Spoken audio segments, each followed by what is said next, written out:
ആ car Thomas വൈദ്യൻ്റെ വീട്ടിലേക്കാണോ പോകുന്നതെന്ന് അറിയണം. അങ്ങനെയെങ്കിൽ കുറച്ചുകൂടെ കാര്യങ്ങൾക്ക് വ്യക്തത കിട്ടും.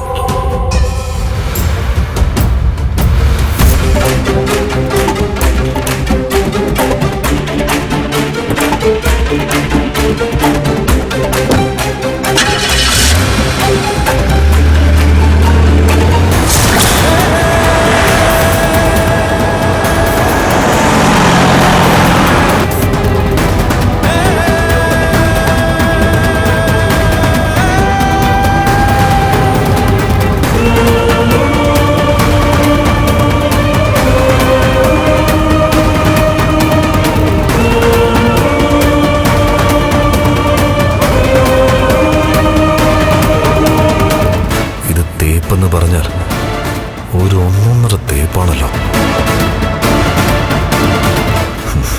തെളിവുകൾ ഓരോന്നായി കിട്ടുക. കണ്ണനും മഹാലക്ഷ്മിയും തമ്മിൽ വേർപിരിഞ്ഞെന്ന് കരുതി ഞാൻ ഉൾപ്പെടെയുള്ളവർ സന്തോഷിക്കുമ്പോൾ അവർ രണ്ടാളും മാറിയിരുന്ന് ചിരിക്കുവാണ്.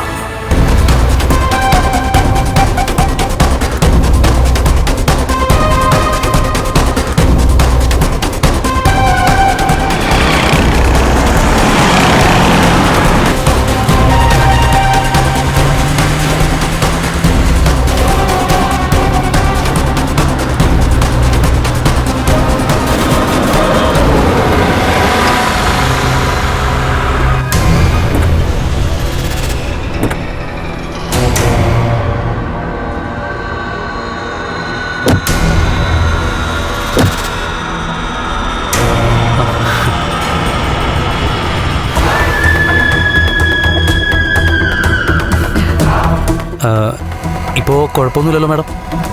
ഒരു കുഴപ്പമില്ല. പിന്നെ സാർ ഇടയ്ക്കിടയ്ക്ക് വരണമെന്ന് പറഞ്ഞിട്ടുണ്ടല്ലോ. വിഷുവിന്റെ അന്ന് സദ്യയൊക്കെ സ്വന്തം വീട്ടിൽ വേണ്ട കേട്ടോ. രാവിലെ അങ്ങോട്ടേക്ക് വന്നേക്കണം രണ്ടുപേരും.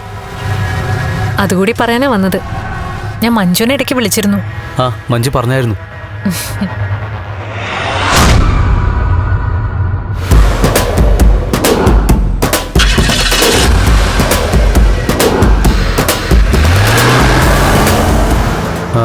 കണ്ണൻ സാറൊന്നും വരത്തില്ലേ?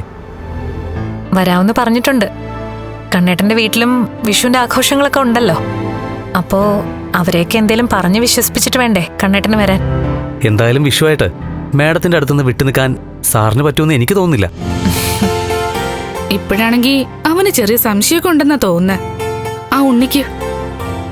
ഇപ്പോ കർണയുടെ അച്ഛനും മേഘനും അതുപോലെ തന്നെ മേഘന്റെ അച്ഛൻ്റെ ഒക്കെ ആരോഗ്യസ്ഥിതി മോശമാണല്ലോ. പൂർണ്ണ ആരോഗ്യത്തോടുള്ളത് ആ ഉണ്ണിയാണ്.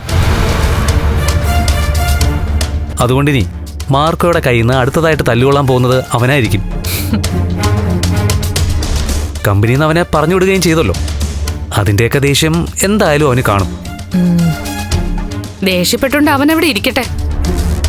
കൺസ്ട്രക്ഷൻ കമ്പനിയിൽ അഴിമതി നടത്തി ഉണ്ണിയും അവന്റെ അമ്മാവനും കൂടി വെലസ് നടക്കുമായിരുന്നു. അതുപോലെ തന്നെ ജ്വല്ലറിയില് മേഘന്റെ ഭരണമായിരുന്നു. അതെല്ലാം അവസാനിച്ചതോടെ കമ്പനിയിൽ വൻ നേട്ടം ഉണ്ടായെന്നാ കണ്ണേട്ടൻ പറയുന്ന. അത് ശരിയാ സാഗറെ. മാസവരുമാനത്തിൽ വലിയ വ്യത്യാസം വന്നിട്ടുണ്ട്. ലക്ഷങ്ങളുടെ വ്യത്യാസം. കണ്ണേട്ടനിത് നേരത്തെ അറിയായിരുന്നു. ഇവരൊക്കെ ഇഷ്ടം പോലെ പൈസ എടുത്ത് മാറ്റുന്നുണ്ടെന്ന്. പിന്നെ അതൊക്കെ അങ്ങ് കണ്ണടച്ചു കൊടുക്കുകയായിരുന്നു. ഇപ്പൊ മേഘനും അവന്റെ അച്ഛനും ജോലിയൊന്നും ചെയ്യാൻ വയ്യ. എങ്കിലും മാസാമാസം അവർക്ക് കൊടുക്കേണ്ടത് കണ്ണേട്ടൻ കൃത്യമായി എത്തിച്ചു കൊടുക്കുന്നുണ്ട്. അതുപോലെ തന്നെ ഉണ്ണിക്കും അത്യാവശ്യം ജീവിക്കാനുള്ള പൈസ കൊടുക്കുന്നുമുണ്ട്. ആര് ചെയ്യും ഇങ്ങനെയൊക്കെ? എന്നിട്ട് മനസാക്ഷിയില്ലാതെ നടക്കുക. ഇനിയിപ്പോ അതേപ്പറ്റിയൊന്നും പറഞ്ഞിട്ട് കാര്യമില്ല ലേഖേ. അവരുടെ സ്വഭാവം മാറ്റാൻ പറ്റുന്ന എനിക്ക് തോന്നില്ല. ആ, അപ്പഴേ സാഗറെ, വിഷുവിന്റെ കാര്യം മറക്കണ്ട. ഇത് സാറിനെ കണ്ടിട്ട് വരാം. ശരി.